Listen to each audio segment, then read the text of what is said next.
तो दोस्तों स्वागत है आपका हमारे यूट्यूब चैनल लल्ला एजुकेशन में। दोस्तों आज की इस वीडियो में मैं आपको बताने वाला class 12th chemistry IMP question त्रैमासिक परीक्षा 2024। जी हाँ दोस्तों, त्रैमासिक परीक्षा 2024 जो कि कल का आपका पेपर होने वाला है दोस्तों 23 तारीख का। तो इसमें मैं आपको आईएमपी क्वेश्चन बताने वाला हूँ और ये मैंने चैप्टर वाइज बनाए हैं और प्रीवियस के ईयर के क्वेश्चन भी इसमें सम्मिलित हैं। अगर इन्हें आप कर लेते हैं तो आपको परीक्षा में अच्छे नंबर लाने से कोई नहीं रोक सकता है। तो इनको आपको क्या करना है, वीडियो को तो अंत तक देखना ही है और इनको तैयार कर लेना है।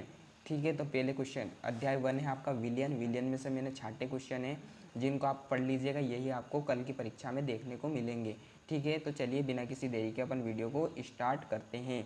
तो इसमें है अध्याय 1 में विलियन। पहला है आपको मोलरता एवं मोललता में अंतर कर लेने हैं दोस्तों। तो ये वेरी आईएमपी क्वेश्चन है दोस्तों, बार बार पूछा गया है, तैयार कर लीजिएगा। इसके बाद अगला क्वेश्चन है, इन सभी के क्वेश्चनों के आंसर आपको ढूंढने होंगे क्योंकि समय का अभाव है दोस्तों। समय की कमी के कारण हम इनके आंसर नहीं लिख पाए हैं, पर ये परीक्षा की दृष्टि से वेरी आईएमपी है तो इन्हें आपको करना पड़ेगा। ठीक है, इसके बाद दूसरा है आपका मोल प्रभाज को परिभाषित कीजिए। ठीक है, ये भी वेरी आईएमपी क्वेश्चन है, पार्ट 1 का ही। इसके बाद तीसरा है आपका राउल्ट का नियम लिखिए, तो ये भी वेरी आईएमपी क्वेश्चन है दोस्तों, इसे भी तैयार कीजिएगा आप। इसके बाद पीपीएम, पीपीएम को क्या बोलते हैं, पार्ट्स पर प्रति मिलियन, पार्ट्स प्रति मिलियन। तो दोस्तों इसे आपको कर लेना है, ये भी परीक्षा की दृष्टि से वेरी आईएमपी है ना। इसके बाद आपको ये है अगला क्वेश्चन, हेनरी का नियम लिखिए। हेनरी का नियम आपको कर देना है, वेरी आईएमपी क्वेश्चन है, इसे 3 स्टार दे देता हूँ मैं। वेरी आईएमपी क्वेश्चन है, पिछले कई वर्षों से पूछा जा रहा है। इसके बाद अगले क्वेश्चन की ओर बढ़ेंगे अपन, आदर्श और अनादर्श विलयन में अंतर। आदर्श और अनादर्श विलयन में अंतर। तो आदर्श और अनादर्श विलयन में क्या करना है आपको, वे विलयन जो राउल्ट के नियम का पालन करते हैं आदर्श विलयन कहलाते हैं, और अनादर्श विलयन किसे कहते हैं, वे विलयन जो राउल्ट के नियम का पालन नहीं करते हैं अनादर्श विलयन कहलाते हैं। इस प्रकार से आपको इसे कर लेना है, देख लेना है, आपके नोट्स में मिल जाएंगे आपको। ठीक है, इसके बाद अगला है आपका वाष्प दाब में आपेक्षिक अवनमन लिखिए। वाष्प दाब में आपेक्षिक अवनमन लिखिए दोस्तों, वेरी आईएमपी है, परीक्षा की दृष्टि से कल की परीक्षा में छप गया है, इसे याद कीजिएगा आप। ठीक है, इसके बाद अगला है संपराशरी अंतः परासरण को परिभाषित कीजिए। संपराशरी विलयन और अंतः परासरण को आपको परिभाषित करना है, वेरी आईएमपी क्वेश्चन है दोस्तों, याद कीजिएगा। इसके बाद अगला है धनात्मक व ऋणात्मक विचलन में 3 अंतर लिखिए। धनात्मक और ऋणात्मक विचलन में आपको 3 अंतर लिखना है कोई भी। तो ये अपना 1 चैप्टर कंप्लीट होता है। ये क्वेश्चन का आपका स्क्रीनशॉट ले लीजिएगा दोस्तों, इसमें से वेरी आईएमपी क्वेश्चन है, इन्हें पढ़ लीजिएगा। इस अगले चैप्टर की ओर बढ़ेंगे अपन।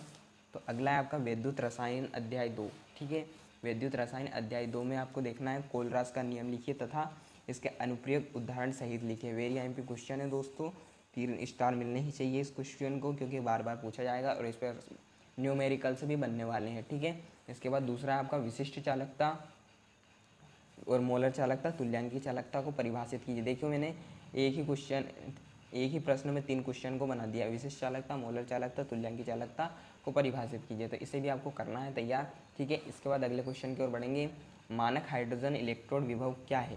मानक हाइड्रोजन इलेक्ट्रोड विभव क्या है, चित्र का वर्णन करते हुए इसकी सीमाएं लिखिए। ठीक है, इसे भी आपको कर लेना है। ठीक है, इसके बाद अगला है फेराडे के विद्युत अपघटन के नियम को लिखिए। फेराडे के विद्युत अपघटन का इसमें आपको नियम लिखना है दोस्तों, वेरी आईएमपी क्वेश्चन है, याद कर लीजिएगा, 2 नंबर में पूछा जाएगा।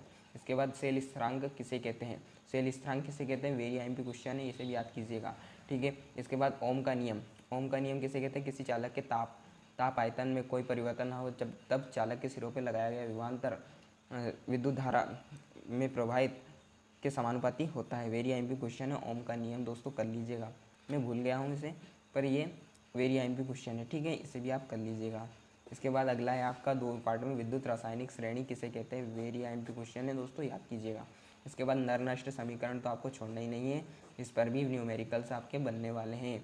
तो अभी तक आपने हमारे चैनल को सब्सक्राइब नहीं किया है तो सब्सक्राइब कर लीजिएगा क्योंकि मैं ऐसी ही वीडियो अपने चैनल पर बनाता रहता हूँ। अगले चैप्टर की ओर बढ़ेंगे, तो अगला चैप्टर है आपका उपसे संयोजी यौगिक। उपसे संयोजी यौगिक में दोस्तों आपसे आईयूपीएसी नाम भी पूछेगा, जैसे निम्न यौगिकों के आईयूपीएसी नाम लिखिए। ठीक है, तो इनका आपको आईयूपीएसी नाम लिखना है, तो इसका मैं बता देता हूँ। तो इसका आ जाएगा आपका पोटेशियम, इसका तो, और इसका हेक्सासाइनोफेरेट। ठीक है, हेक्सासाइनोफेरेट, और इसकी ऑक्सीकरण संख्या आपकी 2 होगी। ठीक है, तो इसका मैंने बता दिया, इसका आप बता दीजिएगा, इसको कर लेना है, इसमें हो सकता है यही आपसे पूछ ले। ठीक है, तो इसके बाद अगले क्वेश्चन की ओर बढ़ेंगे, किलेट किसे कहते हैं, उदाहरण सहित लिखिए। तो वेरी आईएमपी क्वेश्चन है, याद कीजिएगा इसे भी, ठीक है। इसके बाद अगले क्वेश्चन की ओर बढ़ेंगे। संकुल यौगिक किसे कहते हैं, संकुल यौगिक किसे कहते हैं, याद कीजिएगा। वेरी आईएमपी क्वेश्चन है, छाट कर मैंने क्वेश्चन बनाए हैं, वेरी आईएमपी कल की परीक्षा में आपको देखने को मिल सकते हैं। इसके बाद अगला है लिगेंड किसे कहते हैं, लिगेंड किसे कहते हैं, वेरी आईएमपी क्वेश्चन है, ठीक है। इसके बाद अगला है द्विक लवण और संकुल लवण में दो अंतर, द्विक लवण और संकुल लवण में दो अंतर, वेरी आईएमपी क्वेश्चन है दोस्तों, याद कीजिएगा, ठीक है। अगले क्वेश्चन की ओर, अगले चैप्टर की ओर बढ़ेंगे। इसमें से इतने ही पूछे जा रहे हैं, हर साल के प्रश्न उठाकर देखना, और ये तो बार बार ही पूछा जा रहा है, तो इसे तो छोड़ना नहीं है, इसे आपको कर लेना है, ठीक है। इसके बाद अगले चैप्टर की ओर बढ़ेंगे। अगला चैप्टर है आपका अध्याय 10, हेलो एल्केन तथा हेलो एरिन। हेलो एल्केन में तो आपसे अभिक्रिया ही पूछा जाएगा, अभिक्रिया इसमें वेरी आईएमपी होती है। तो पहला है आपको निम्न अभिक्रियाओं को समझाए, तो इसमें आपको सेंडमेयर को कर लेना है। इसके बाद वोटरजेफिडिक अभिक्रिया को कर लेना है, वेरी आईएमपी क्वेश्चन है। इसके बाद फ्रीडल क्राफ्ट अभिक्रिया को भी कर लेना है, याद है, ठीक है।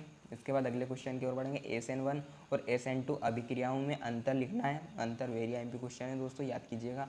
इसके बाद अगला क्वेश्चन है, कारण दीजिए एल्किल हैलाइड में CX के ध्रुवीय होने पर भी ये जल में अविलेय क्यों हो जाता है, अविलेय क्यों हो जाता है दोस्तों, कारण दीजिएगा, इसमें वेरी आईएमपी क्वेश्चन है, ठीक है। इसके बाद अगले क्वेश्चन की ओर बढ़ेंगे।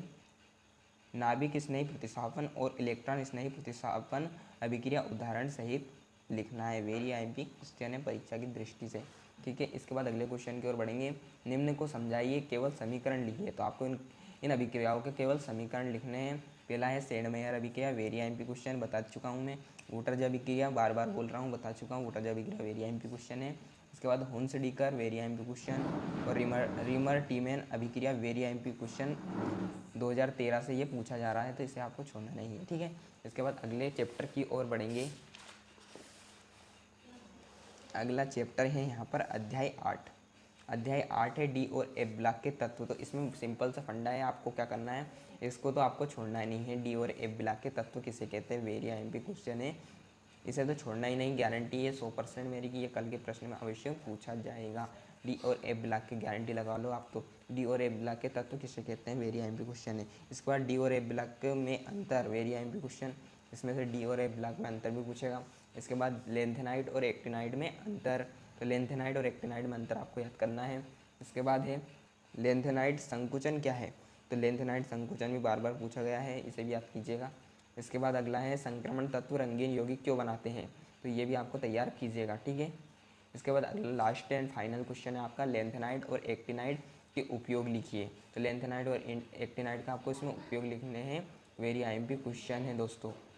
इन्हें आप तैयार कर लेते हैं तो आपको 70/70 लाने से कोई नहीं रोक सकता। इसके बाद मैं ऑब्जेक्टिव की आईएमपी वीडियो लाऊंगा, अगर आप कमेंट में बोलेंगे तो, ठीक है। तो मिलते हैं अगली वीडियो में, जब तक के लिए जय हिंद, वंदे मातरम। और इन क्वेश्चन को आप याद कर लीजिएगा, और इनका अगर आपने इस स्क्रीनशॉट नहीं लिया है तो वीडियो को रोक कर भी आप ले सकते हैं। तो मिलते हैं अगली वीडियो में, जब तक के लिए जय हिंद, वंदे मातरम।